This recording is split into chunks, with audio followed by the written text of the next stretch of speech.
Astaghfirullahalazim, la haula wala quwwata illa billah. Innaka ala kulli syai'in qadir, la haula wala quwwata illa billah. Al-aliyyil azim, la haula wala.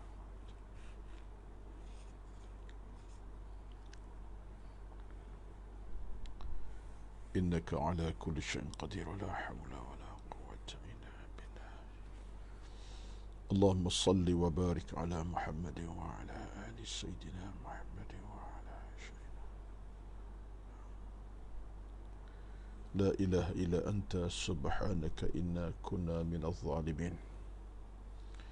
Bismillahilladzi la yadurru ma'a ismihi syai'un fil ardi wa la fis sama' as-sami'ul 'alim. Bismillahilladzi la yadurru ma'a ismihi syai'un fil ardi wa la fis sama' as-sami'ul 'alim. Bismillahilladzi la yadurru ma'a ismihi syai'un fil ardi wa la fis sama' as-sami'ul 'alim. Allahumma Rabbi ya Karim, ya Rahman, ya Rahim, ya Mannan, ya Badi'as samawati wa dhal jalali wal ikram. Allahumma salli wa barik ala Muhammad wa ala sayyidina. Bismillahilladzi la yadurru ma'a ismihi syai'un fil ardi wa la fis sama' as-sami'ul 'alim. Bismillahilladzi la yadurru ma'a ismihi syai'un fil ardi wa la fis sama' as-sami'ul 'alim. Assalamualaikum warahmatullahi wabarakatuh. Innal hamdalillah nahmaduhu wa nasta'inuhu wa nastahdihi wa nastaghfiruh wa na'udzu billahi min shururi anfusina wa min sayyiati a'malina. Man yahdihillahu fala mudilla lahu ومن يضلل فلا هادي له. أشهد أن لا إله إلا الله وحده لا شريك له وأشهد أن محمدا عبده ورسوله. ربنا عليك توكلنا وإليك أنبنا وإليك المصير. بسم الله الذي لا يضر مع اسمه شيء في الأرض ولا في السماء وهو السميع العليم. بسم الله الذي لا يضر مع اسمه شيء في الأرض ولا في السماء وهو السميع العليم. بسم الله الذي لا يضر مع اسمه شيء في الأرض ولا في السماء وهو السميع العليم. اللهم أحسن عاقبتنا في الأمور كلها وأجرنا من خزي الدنيا وعذاب الآخرة. اللهم إنا نسألك الجنة ونعوذ بك من النار. اللهم إنا نسألك علما نافعا ورزقا طيبا وعملا متقبلا. اللهم رب اشرح لي صدري ويسر لي أمري واحلل عقدة من لساني يفقه قولي يا رب العالمين. أما بعد، أعوذ بالله من الشيطان الرجيم. بسم الله الرحمن الرحيم. قل إن ربي يبسط الرزق لمن يشاء من عباده ويقدر له وما أنفقتم من شيء فهو يخلفه وهو خير الرازقين. Bermaksud, katakan Muhammad, sesungguhnya Tuhanku sentiasa melapangkan rezeki siapa yang dikehendakinya daripada kalangan hambanya, dan Allah menentukan rezeki kepadanya, dan apa saja yang belanjakan daripada apa yang direzekikan Allah Subhanahu wa taala akan digantikan Allah kemudiannya. Dialah Tuhan sebaik-baik pemberi rezeki. Sadaqallahul Azim. Surah Saba ayat 39. Surah Saba ayat 39.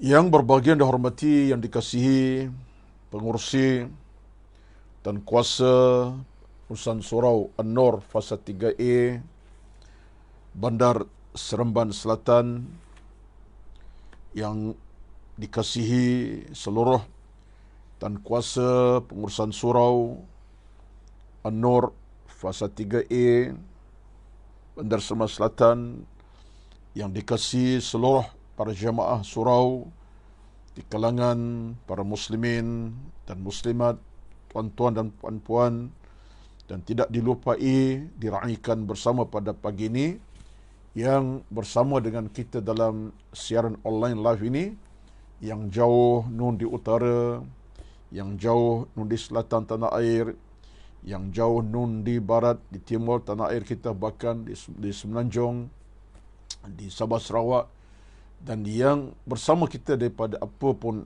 lokasi yang mereka datang. Alhamdulillah, kita meraikannya dengan ucapan ahlan wa sahlan, marhaban biqudumikum wa musyarakatikum fi hadzal sabah al-mubarak. Alhamdulillah, kita syukur pada Allah Azza wa Jalla kerana di pagi yang penuh tenang, di pagi 29 hari bulan September ini, di awal bulan Rabiul Awal yang penuh barakah ini, alhamdulillah kita masih dapat bernafas, masih dapat bernyawa. Yang utamanya, kita masih dapat ingat kepada Allah, dan sentiasa dalam hati nurani kita ingatan yang sentiasa berbekas, bibir sentiasa bertasbih, hati sentiasa berzikir, kehidupan kita sentiasa dipandu oleh ilmu dan iman agama. Ini semua merupakan satu faktor yang penting, yang besar, kerana perjalanan kita bila bersama dengan ilmu, perjalanan yang selamat sejahtera, perjalanan bila bersama dengan iman, perjalanan yang membahagiakan kita. Sebab dalam hidup kita ini, kita nak hidup dalam suasana Allah redha. Ini yang saya sebut di mana-mana dan sebut bila-bila masa, kerana faktor redha Allah itu adalah faktor yang akan memenangkan kita. Tapi kalau kita dibenci, dimurkai oleh Allah Subhanahu wa taala, inilah faktor yang akan musnahkan kita. Apalagi nilai kehidupan beragama kita kalau kita dalam keadaan dimurkai oleh Allah Subhanahu wa taala, dibenci oleh Allah. Maka pastilah orang yang beriman ingin beroleh apa yang disebutkan Allah dalam Al-Quranul Karim sebagai orang-orang yang dicintainya, dikasihinya, dalam keadaan dia sentiasa berada di lorong ilmu, lorong iman, sesuai sangat dengan apa yang Allah sebut dalam Al-Quranul Karim. Ini ayat yang saya tak lupa tak baca, nak baca sentiasa, iaitu surah Al-Baqarah 152, fadhkuruni adhkurkum washkuruli wala takfurun. Allah sebut pada kita, tolonglah ingat kepada aku, dan kesannya kata Allah, adhkurkum, aku juga ingat kepada kamu, washkuruli, dan syukur kepada aku, wala takfurun, dan jangan kamu sama sekali kufur kepada aku. Al-Baqarah 152 yang jelas menunjukkan perjalanan kita dalam kerangka kita untuk kita meraih sebuah kehidupan yang sejahtera, yang kita dambakan akhirnya ialah an-najatu minan nar, selamat daripada api neraka Allah Subhanahu wa taala, wal fauzu bil jannati, dan menang dengan nikmat syurga yang Allah Subhanahu wa taala janjikan kepada kita. Justru tuan-tuan, apa pilihan kita dalam kehidupan ini? Pilihan kita hanya satu sahaja, beroleh kejayaan, keselamatan, keamanan, kebahagiaan, kedamaian, keamanan, keimanan. Itu pilihan kita. Tidak di sebaliknya. Kegagalan, kekecewaan, kemusnahan, keburukan, kecelakaan, kebinasaan. Bukan itu yang kita dambakan.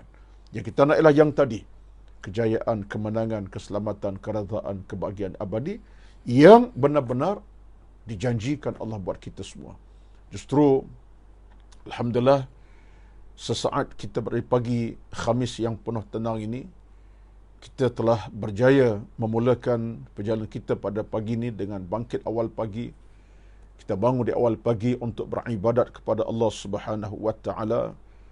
Ada yang telah menghabiskan detik-detik masanya sebelum fajar tadi dengan ketika sejadahnya, merintih bermohon kepada Allah Subhanahu wa taala dengan air mata yang tumpah, dengan doa yang panjang, dengan rintihan kepada Allah, munajatnya dengan penuh khusyuk, tawadhu'. Alhamdulillah. Dan hinggalah sampai jam subuh dia berjemaah. Kalau dalam kesempatan berjemaah itu dia dapat juga berzikir kepada Allah Subhanahu wa taala dan berdoa kepada Allah. Maknanya tuan-tuan, perjalanan kita ini perjalanan yang kalau direnung balik, itulah perjalanan yang kita nak. Perjalanan yang sentiasa diistiqamahkan oleh iman kita, hati kita yang bersih, diistiqamahkan oleh kemahuan kita yang mendalam, diistiqamahkan oleh kemahuan kita yang penuh dengan keinsafan dalam hati kita untuk kita beroleh jalan-jalan kemenangan, jalan kejayaan, bukan jalan kekecewaan, keburukan dan sebaliknya. Alhamdulillah, rakan taulan yang saya hormati sekalian, dalam kesempatan pada pagi ini, dalam kesempatan yang saya kira tidaklah panjang sangat, kita akan berada tempoh lebih kurang 40 minit, lebih kurang daripada sekarang, hingga jam 7.25 pagi. Yang saya nak sentuh ialah bagaimana dalam hubungan kita dengan agama ini ialah kita sentiasa berpegang atas konsep bahawa kita memang dianugerahkan nikmat pelbagai oleh Allah Subhanahu wa taala. Ini konsep yang utama sekali. Kita dianugerahkan oleh Allah pelbagai nikmat yang zahir, yang batin, yang nampak ataupun kita tak nampak, yang besar atau yang kecil, yang kita rasai secara fizikal atau kita rasa fizikal. Itu semua adalah pemberian Allah Subhanahu wa taala. Konsep utamanya ialah kita kena bersyukur atas apa yang Allah Subhanahu wa taala anugerahkan kepada kita. Jangan kita kufur sama sekali. Jangan kufur sama sekali. Kufur akidah suatu perkara yang besar, hingga murtad pada agama itu masalah yang paling besar. Tetapi antara kufur yang kita juga kena hati-hati adalah kufur nikmat. Kufur nikmat, yakni kufur di atas nikmat Allah Subhanahu wa taala. Sedangkan dalam hidup ini banyak sekali nikmat Allah anugerah kepada kita. Dalam keadaan nampak tak nampak, itu kenyataannya. Sebab Allah sebut dalam Al-Quranul Karim, hakikatnya ada orang yang lalai, yang lupa. Contoh dalam surah Sabah 13, Allah sebut kepada kita, wa qalilun min ibadiyas syakur. Amat sedikit hambaku yang bersyukur. Allah sebut kepada kita, tak ramai bersyukur. Mana ramai kufur nikmat. Kufur nikmat Allah Azza wa Jalla. Dan sifat kufur nikmat yang kita cuba nak perbetulkan balik. Takkah kita rasai, tuan-tuan? Ini sebagai satu contoh yang simple, tetapi bagi saya tak simple lah. Cakap saya dalam keadaan saya rasa berat contoh ini. Contohnya, takkah nama kufur nikmat kita kepada Allah Azza wa Jalla? Kalau di awal pagi yang kita patut bangkit untuk beribadat, tiba-tiba kita tak bangkit. Bukan sakit, sihat. Bukan demam, kita sihat. Bukan terlantar, kita sihat. Bukan kita tak dalam keadaan uzur, tidak, sihat walafiat. Tetapi kita tak mampu nak bangkit awal pagi untuk beribadat jam subuh.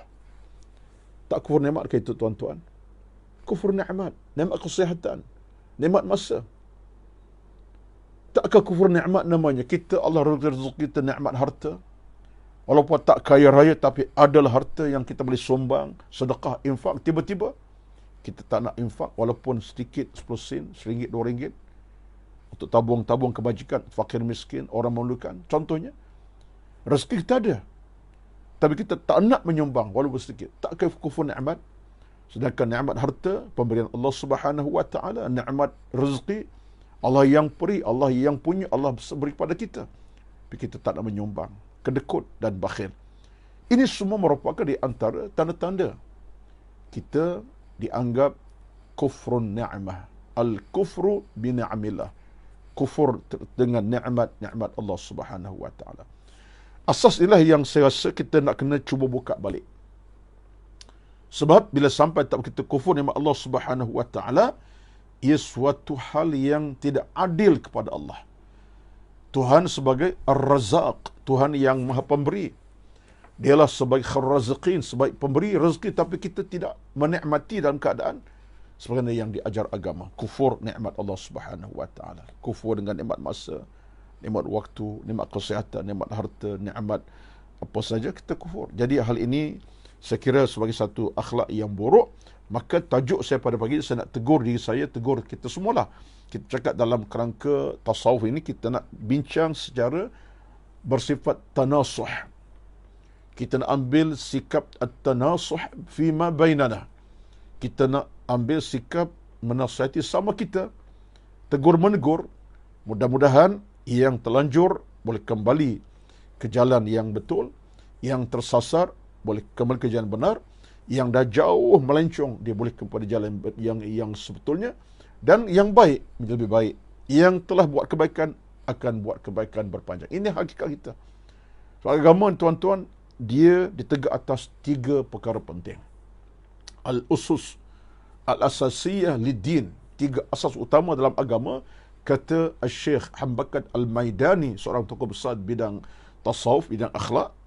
Ada 3 asas utama dalam agama. Al-usus al-asasiyah fil Islam, fil din. 3 asas utama. Yang pertama, asas pertama ialah kita mesti ada ilmu. Kita mesti ada ilmu. Cukup ilmu tidak ada. Ini asas pertama. Kerana ilmu akan bawa kita ke jalan hidup yang selamat. Asas pertama, ilmu. Asas yang kedua adalah beramal. Kita tak cukup dengan ilmu, kita mesti beramal. Kerana amal akan bawa kita kepada jalan-jalan yang lebih membahagiakan kita. Bila beramal, kita akan bertambah pahala. Bila beramal, bertambah berkat. Bila beramal, bertambah keridaan Allah Azza wa Jalla. Allah akan beri kita pintu keridaan, keselamatan sebab kita beramal. Dan yang ketiga, asas dalam beragama ialah kita sentiasa berpanjangan, berterusan. Al-istimrar, al-mudawamatu fil amal. Amal kita sentiasa berterusan, tak terhenti. Macam air mengalir yang tak pernah berhenti alirannya. Sentiasa bergerak sampai satu tahap, tak pernah berhenti walaupun setitik. Itulah kekuatan al-usus yang utama, ataupun asas utama hidup kita, itu dia. Dengan ilmunya, dengan amal, dengan al-mudawamah, berterusan. Jadi 3 ini penting kita kena pasakkan. Ilmu, amal dan berterusan. Al-mudawamah maknanya berpanjangan, istiqamah beramal. Jadi kalau kita renung balik kepada 3 tadi, ia adalah keperluan. Bila ada ilmu, bila ada amal, bila dapat kita teruskan al-mudawamah, berterusan amal kita, keimanan kita, maka asas tadi akan menunjangi sebuah kehidupan beragama demi keselamatan dunia dan keselamatan di hari akhirat nanti. Baik. Maka dalam hal para ulama kita menukilkan atas tajuk pada pagi ini, keburukan sifat kedekut. Tuan-tuan sekalian, saya namakan tajuk ini sebagai keburukan sifat kedekut dengan makna yang mudahnya ialah teguran daripada Allah kepada kita di atas lisan para ulama untuk kita tidak jadi orang kedekut. Bakhil dengan nikmat rezeki, bakhil dengan nikmat masa, kedekut dengan nikmat harta, tak boleh sama sekali. Kedekut ini jangan kita nampak harta saja. Sebenarnya kedekut dalam agama membabitkan soal masa. Nak habiskan sedikit masa membaca Al-Quran contohnya. Ya, ini Quran terjemahan. Ya. Nak ambil masa 20 minit untuk baca Quran contohnya. Nak ambil masa untuk baca Quran setengah jam. Sampai tak ada masa. Itu kedekut. Sedangkan masa bukan tak ada. Ada. Tapi kita menjadi insan yang bakhil untuk menumpahkan masa untuk baca Quran. Kita tak nak berzikir. Tak nak berzikir pada Allah Azza wa Jalla. Masa bukan tak ada. Nak ucap kalimah Subhanallahil Azim, Subhanallah bihamdihi.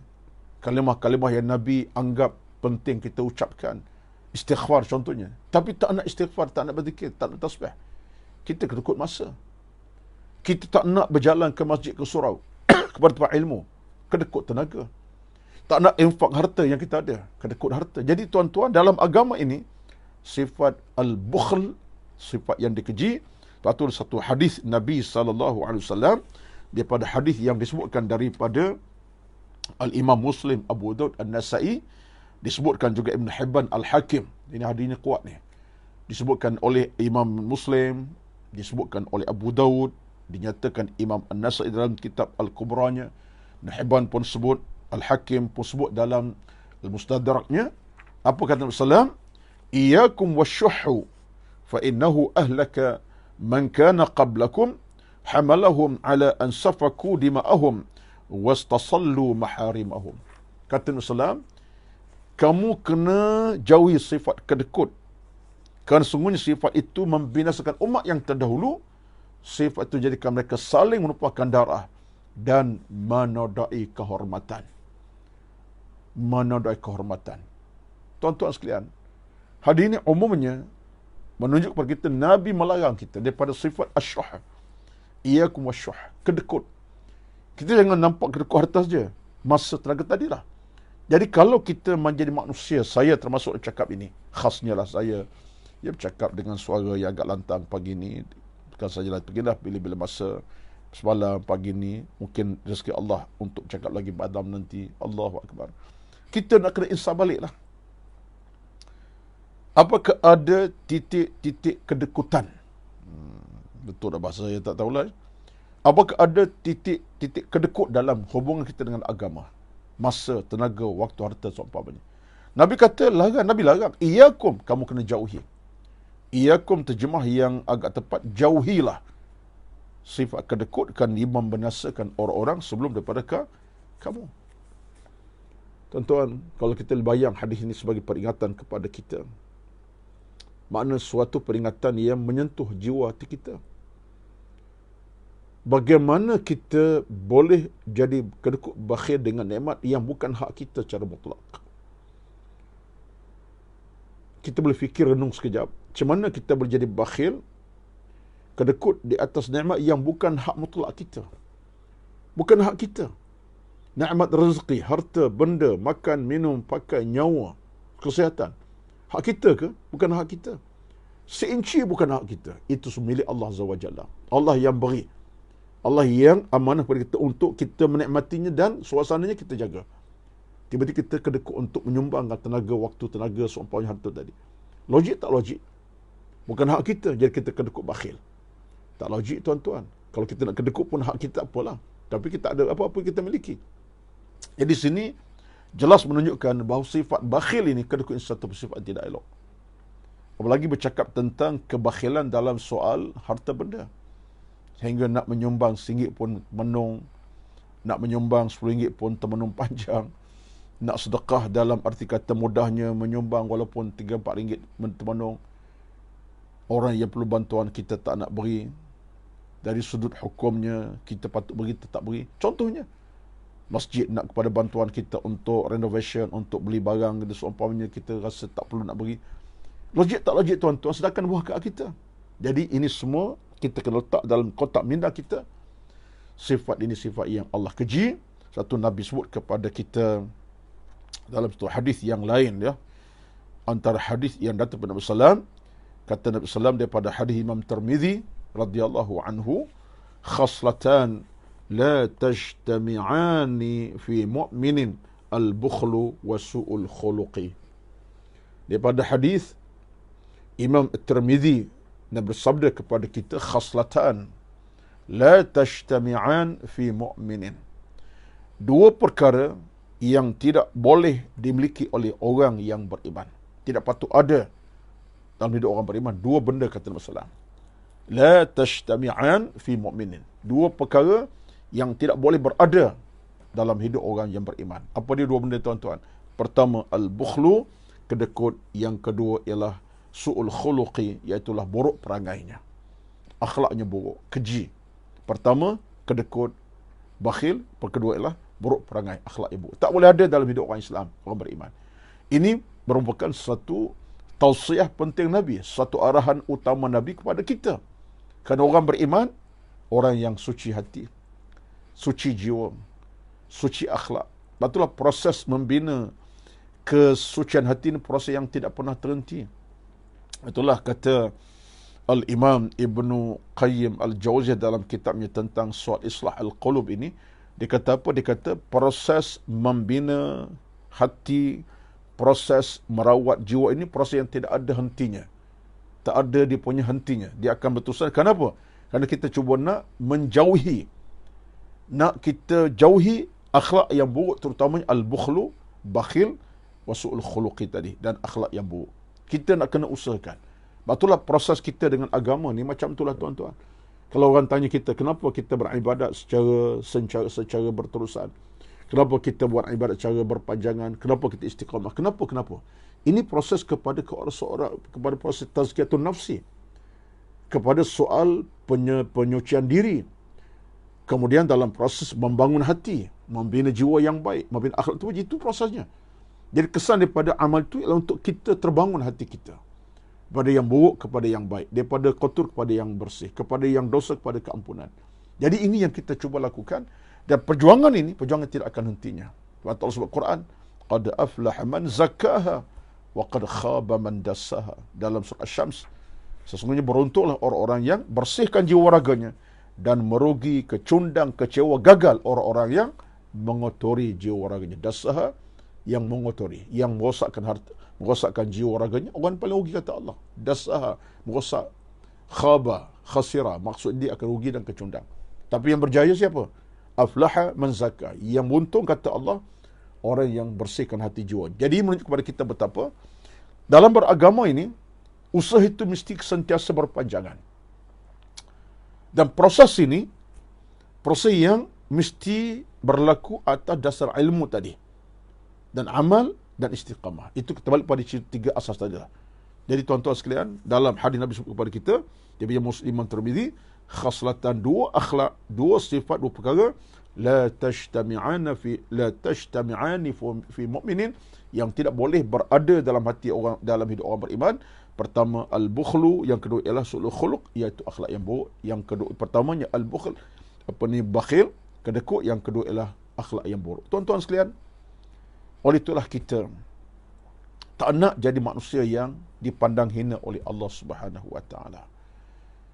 Jadi proses untuk membina sebuah kehidupan yang bertakwa, yang baik, selesa, bahagia ini datang daripada pelbagai bentuk dan cara. Antaranya adalah di samping kita usaha secara fizikal untuk tolak benda-benda bakhil tadi, antara cara kita yang utama, kita banyak berdoa kepada Allah Subhanahu wa taala. Rintihan munajat kepada Allah, kita mohon berdasar pada hadis Imam Al-Bukhari, riwayat yang sahih, Nabi ajar para sahabat untuk berdoa. Nabi ajar sahabat untuk berdoa kepada Allah SWT. Berdoa. Contoh doa yang paling utama ataupun yang agak familiar ataupun agak dikenali masyarakat, yang setengah orang mungkin hafalnya. Terutama kalau kita baca surah Al-Ma'thurat, satu doa yang berbunyi daripada Imam Al-Bukhari, Nabi ajar pada sahabat baginda, Allahumma inni a'udzubika minal bukhli wa a'udzubika minal jubni wa a'udzubika an uradda ila ardhalil umri. Ini mungkin satu doa yang biasa kita dengar, kita baca, bahkan ada yang hafal, ada yang tak hafal, mungkin kita hafal lah insyaAllah. Di Imam Al-Bukhari, Nabi bersabda pada sahabat, mengajak sahabat dengan katanya, doa yang berbunyi, Allahumma inni a'udzubika minal bukhli wa a'udzubika minal jubni wa a'udzubika an uradda ila ardhalil umri wa a'udzubika an uradda ila ardhalil umri. Maksudnya apa dia? Kata Rasulullah, ya Allah, ya Tuhanku, aku berlindung kepadamu dari sifat kedekut. Aku berlindung kepadamu daripada sifat pengecut, dan aku berlindung kepadamu daripada dikembalikan hidup yang payah, maknanya usia yang lemah, nyanyuk dan makin menyusahkan dia dan orang lain. Itu maksud an uradda ila ardhal umur. Kita minta Allah jauh pada kita sampai tahap usia yang menyusahkan, melemahkan kita, usia yang memayahkan kita, termasuklah nyanyuk yang melampau, yang menyusahkan kita dan orang lain. Allahu Akbar, tuan-tuan. Ini pun satu cabaran besar dalam kehidupan beragama, kerana tahap nyanyuk yang melampau ini satu perkara yang akan beri kesan kepada keluarga, kepada anak, kepada orang-orang dekat dengan kita. Ya Allah, yalah, kita boleh renung baliklah seorang ayah bila dah nyanyuk amat sangat, sampai tahap kenyanyukannya itu melampau, tak ingat apa pun, seolah macam budak bayi yang kecil dalam usia 7-8 tahun, 5-6 tahun contohnya. Bayangkan kepayahan yang akan dialami oleh keluarga, anak-anak. Ialah ini satu benda yang kita tak nak lah. Maka rahsia besar dalam agama kita minta kepada Allah doa tadi. Minta kepada Allah Azza wa Jalla. Siapa pun kita yang bercakap, saya pun sama. Sampai tahap kita tak nak kita diuji Allah dalam keadaan umur kita dah begitu nyanyuk. Sampai tahap kita lupa segala-galanya. Bebankan orang lain. Jadi ini antara sebagian doa yang saya kira patut dan kita kena amalkan sentiasa. Minta rintih dengan 3 perkara tadi. Pertama, Allahumma inni a'udzubika minal bukhli. Ya Allah, aku mohon berlindung kepadamu daripada sifat berbakhil, kedekut tadi, yang kita fokus tajuk kita pada pagi ini. Wa a'udzubika minal jubni. Aku mohon berlindung kepadamu daripada sifat takut dan pengecut yang melampau. Dan ketiganya, aku berlindung kepadamu, ya Allah, mohon berlindung kepadamu daripada an uradda ila ardhalil umri. Aku sampai tahap usiaku dah lemah, amat sangat nyanyuk dan segala-galanya hilang. Kita minta kepada Allah jauhkan begitu. Jadi yang saya nak fokus adalah tentang al-bukhli tadi. Itu fokus kita. Jadi bayangkan tuan-tuan, bila sampai tahap kita menjadi insan yang bakhil dengan nikmat Allah Azza wa Jalla, apa kesan kepada kita sebenarnya? Apa kesan kepada kita? Kesan yang utama, siapa yang bakhil atas nikmat Allah Subhanahu wa taala ialah dia dianggap sebagai kufur nikmat. Tidak kufur akidah, tak keluar agama, tidak batal Islam, tetapi kufur satu perkara yang dianggap jenayah dalam Islam. Sebab itu kata Al-Imam Asy-Syaukani rahmatullah, kalimah kufur itu satu perkara yang cukup menggelapkan jiwa dan hati. Orang kufur nikmat ke kufur akidah, gelap hati, gelap jiwa, gelap perasaan, gelap segala-galanya. Dalaman akan gelap. Bila dah gelap, tak ada cahaya, datanglah keburukan. Dan manusia boleh jadi jahat, walaupun tak sampai kufur akidah, tapi jadi penjenayah yang jahat. Kenapa? Hati yang gelap. Batu berterlibat dengan jenayah-jenayah sosial, jenayah maruah, jenayah harta, menipu, dusta, bohong, rasuah. Sebab hati yang gelap. Hati itu telah dimasuki oleh pintu oleh syaitan dan menggelapkan hakikatnya. Sebab itulah benda-benda seperti bakhil ni bahaya. Kerana syaitan mudah bertapak dalam hati kita kerana kebakhilan. Sebab itu ada satu cerita antara Nabi Yahya dengan syaitan yang durjana datang dalam rupa manusia. Lalu dia bertanya kepada Nabi Yahya, tanya kepada syaitan dalam rupa manusia. Ini cerita direkodkan dalam beberapa kitab tulisan Nabi Yahya, ya, Nabi Yahya seorang nabi kerana Nabi Allah Azza wa Jalla. Nabi Yahya tanya, "Wahai syaitan, aku nak tanya kamu, apakah perkara yang kamu paling seronok kepada hamba-hamba Allah ni? Yang kamu paling seronok sekali? Yang kamu nak apa daripada manusia?" Jawab syaitan, "Ini perbualan ya Allah rezekikan Nabi Yahya, boleh cakap syaitan dalam rupa manusia." Ini mukjizat lah tuan-tuan ni. Kata syaitan, "Aku seronok nak membunuh hati-hati manusia. Aku seronok nak menghitamkan hati manusia, nak merosakkan. Itu paling seronok. Dan itu kerja aku. Sampai kiamat, aku nak bunuh hati manusia, nak merosak, menghitamkan hati manusia. Aku takkan berhenti." Paling seronok. Seronok tuan-tuan. Maknanya, syaitan rasa bahagia bila kita, keadaan hati kita dah mulai hitam pekat, dah mulai rosak hati. Syaitan paling bahagia. Paling seronok sekali. Tepuk tanganlah mudahnya, tepuk tanganlah dia. Hamba Allah, hamba Tuhan, sekian-sekian. Dah rosak jiwa, rosak hati. Berkarat dosa, dengan dosa yang mendebal. Tuan-tuan, kita nak macam tu. Kalau kita minta Allah bersihkan daripada sifat kebakhilan dan sifat kedua tadi, su'ul khuluq ataupun jahat akhlak kita dan sampai. Baik. Di sini, bila saya bercakap tentang persoalan larangan kita bakhil ini, sebenarnya dia ada satu matlamat utama kita nak sampaikan kepada rakan taulan semua. Antara isu utama ialah kita cuba nak harmonikan balik. Kerana faktor kejiwaan kita, faktor dalaman jiwa kita ni tuan-tuan, kita nak ada nilai namanya at-tazkiyah, pembersihan. Nilai namanya sebagai suatu proses penyembuhan. Ibarat kita sakit demam lah.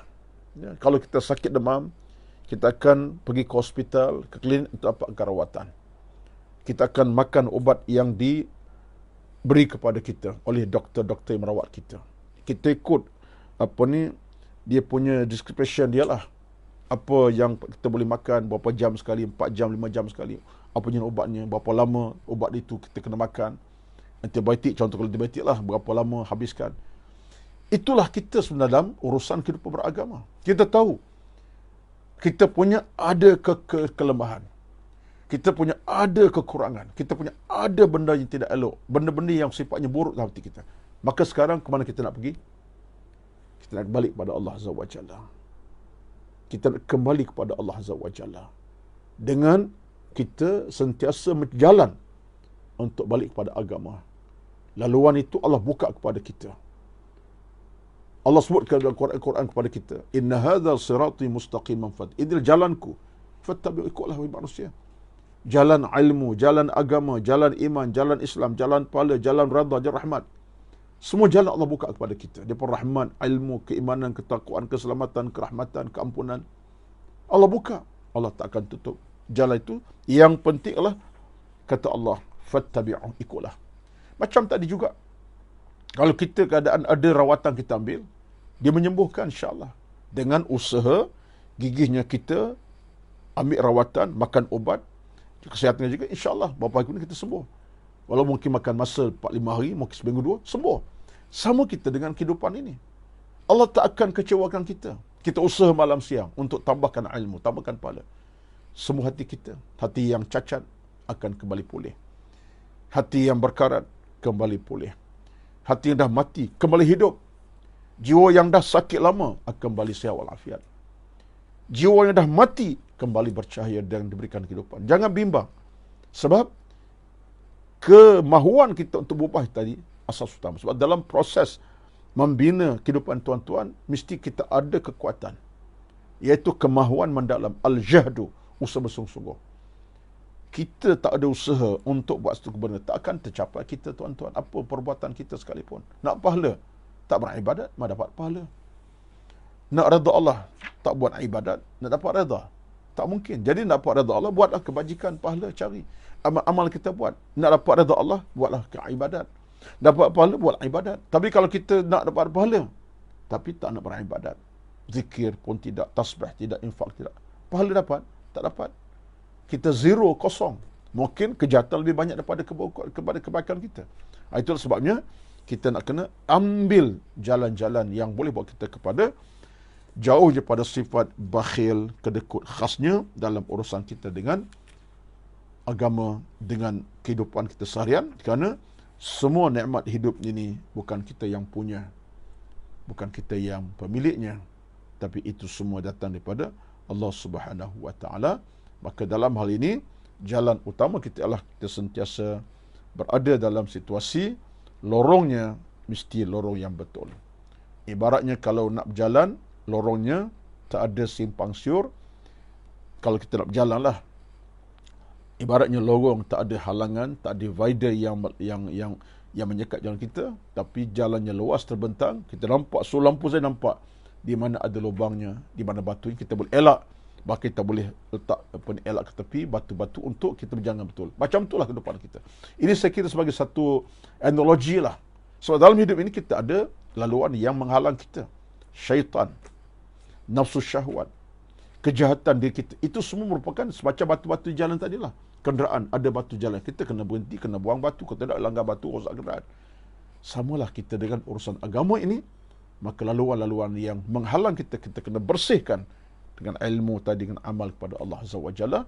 Maka kesimpulan kita pada pagi ini ialah kita tidak boleh hidup dalam suasana bakhil, kedekut, kan ini akhlak yang buruk, yang keji, akhlak yang dikeji oleh Allah Subhanahu wa taala, yang dikeji oleh Nabi sallallahu alaihi wasallam. Kerana hakikatnya orang yang bakhil ini orang yang tidak sedar diri akan nikmat yang Allah beri kepadanya, sedangkan dia bukan pemilik, dia adalah orang yang dimiliki dan dia sekadar pemilik sementara atas nikmat Allah Subhanahu wa taala beri kepadanya. Dalam satu hadis yang terakhir kita nak sebut kepada kita, bagi saya dan tuan-tuan sebagai peringatan kita pada pagi ini, hadis daripada Imam Bukhari Muslim juga, bersabda Rasulullah, "Salasu muhlikatin." 3 perkara yang boleh membawa kepada kebinasaan. 3 perkara yang boleh bawa kepada kebinasaan dan kehancuran dan keburukan. 3 perkara. Yang pertama, syuhun muta', kedekut yang diikuti, yang dipatuhi, wa hawan muttaba', iaitu hawa nafsu yang dipatuhi, wa ajabul mar'i bi nafsihi, seorang yang ujub atas diri, dia rasa kagum dengan sendiri. Hebat dia kagum. Dia rasa dia hebat, dia ada orang kagum. 3 benda Nabi kata merosakkan. Muhlikat yang boleh binasa, menghancurkan. Salah satu tadilah syuhun muta', seorang yang kedekut, yang dituruti, yang dipatuhi. Dia ikut kemahuannya. Tak nak menyumbang, tak nak beri, tak nak habiskan masa, tak nak solat, tak nak sembahyang, tak nak habiskan tenaga. Dia patuhi. Nafsu kata, tak payahlah habiskan masa kena sembahyang. Ni menyusahkan. Baik, rela tidur.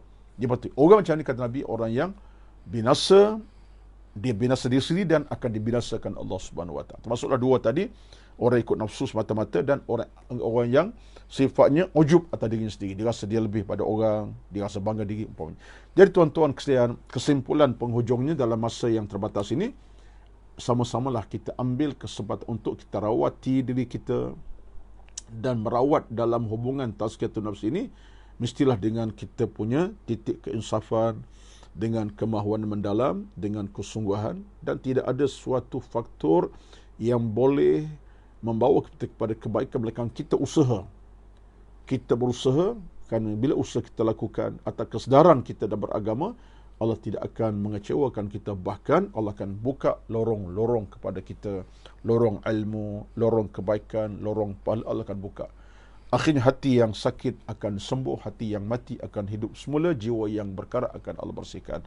Itu harapan kita doa kepada Allah Azza wa Jalla. Mudah-mudahan kita semua dalam kerahmatannya, Allahumma tahhir qalbi minan nifaq wal kufri wal asyani.